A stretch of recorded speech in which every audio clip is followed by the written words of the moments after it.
So let's talk about raising and sourcing your own meat at home. All right, so welcome back to our channel. I'm Charlie and this is Lisa. And we're gonna talk a little bit about the past. We're gonna turn the clock back just a little bit. So right now it's 2023. Let's go back roughly 10 years-ish to 2013. So in 2013, I was still active duty Navy. I was a nurse and I was actually gonna be a recruiter for Navy medicine down in Charleston, South Carolina. Yep. So we get there and we moved from San Diego, California, where I was working as an oncology nurse, to Charleston. And when we got to Charleston, we were living on the Naval Weapons Station there, which is in Goose Creek, South Carolina. And what we didn't know is that when we got to that base there was that you were allowed to hunt, to fish, and do all kinds of outdoor activities that we had never done before, and activities that I thought were really, really interesting. And with these recreational activities that we were allowed to do, we're actually able to fill our freezer with the stuff that we got right there on the base. So right within literally a mile of our home, I was able to hunt and get deer. Yep.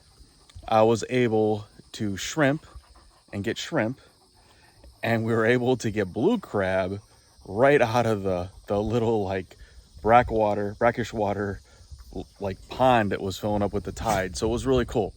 We were able to fill an entire freezer with food that we sourced ourselves. We went as a family crabbing and fishing because we got catfish too. Mm-hmm. And Charlie hunted, and you got your first wild turkey that year too. Yep. And it was just our real first taste of what it was like to provide food for our own family by sourcing it ourselves. We were absolutely hooked, pun intended. Yep. This was the very first time we ever went shrimping. Those are our boys, CJ and Landon and Charlie. We had great success with that little expedition. And this is our freezer full of venison, blue crab, and catfish. We were so excited to have all of this beautiful food. And literally that's where, like, I guess the homesteading bug had kind of started. Yeah. But it wasn't, we had no idea that we were going to be homesteading in the future. Like, it definitely was not even on our radar. We were just enjoying the fact that we could go out and get our own food. We thought it was like the neatest thing ever. Yeah, we loved that we were able to get our own food. We knew right where it came from. It was really, really fresh, and it's a lot less expensive too. Like when you're going out, you're catching your own fish, you're catching your own shrimp, you're sourcing your own venison. And then even after that, when really the first year was the year that was the best for us to get shrimp. Somebody's making some noise back there.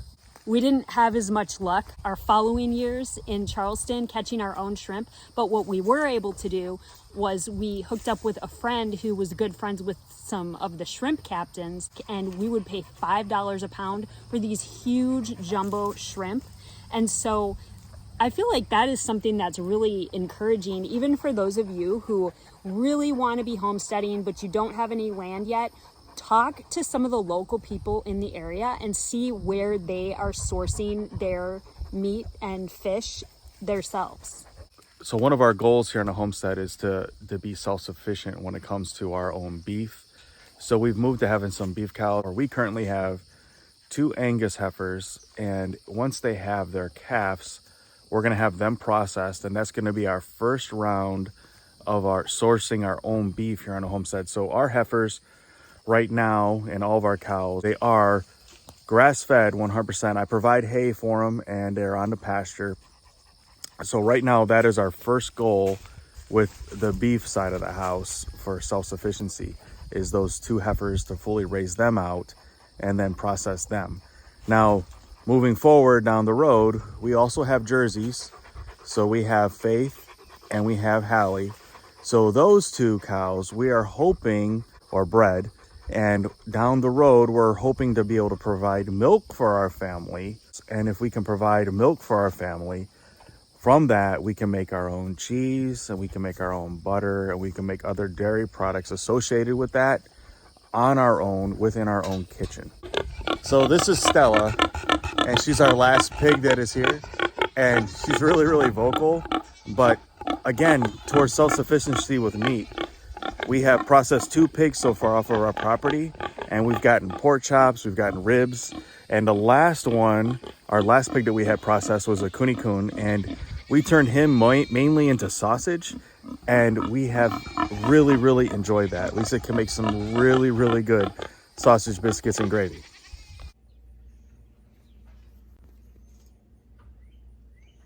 We just got our pig back from the processor, and when we dropped him off, he was, what was it, 250 pounds, and now He dressed out to 175, and now we have 75 pounds of meat prepared. So we have sausage, ribs, and pork chops. so now we're gonna get all of this meat into our freezer.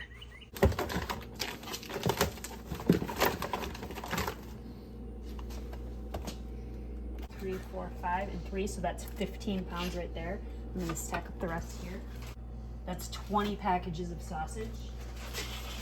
All right, so that is 27 packages of sausage.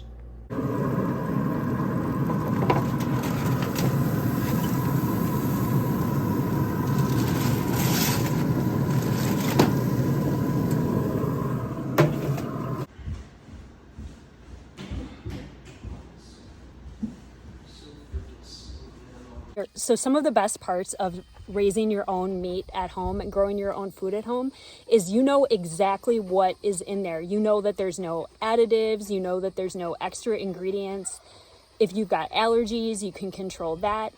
And another really amazing thing is that you know what that animal ate, you know how that animal was treated, and you know that you were able to give that animal the best possible life. The animals on our homestead only have one bad day. Up until processing day, they are fed really well, they are able to enjoy the sunshine and the outdoors, and they're able to live as chickens or pigs or cows would like to live.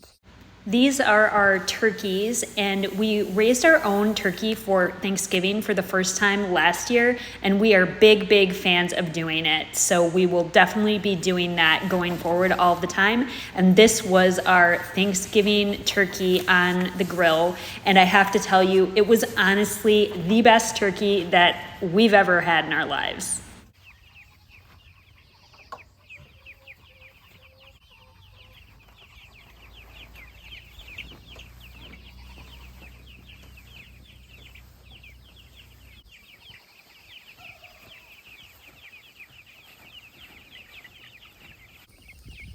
So these are our meat birds. I think this is our 4th round of doing them. Right now, the current meat birds that we have right here, we got these from Murray McMurray. They're big red broilers. And we have them in a Susquehan's chicken tractor, and I moved them to the Susquehan's chicken tractor about 3 days ago. They were in a brooder at first in our barn where we kept them safe until they feathered out.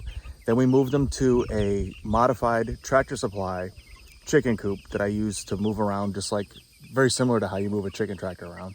And then now they're in a Susquehan's chicken tractor. I move them around at least once a day, usually twice. When they get older, I definitely move them twice a day. When they're younger, sometimes only move them once a day, but I always try to put them on fresh grass. That way they can self-forage on that, and then also they can eat they've always got free choice food right here where they can get as much as they want to eat. I always make sure they have fresh water.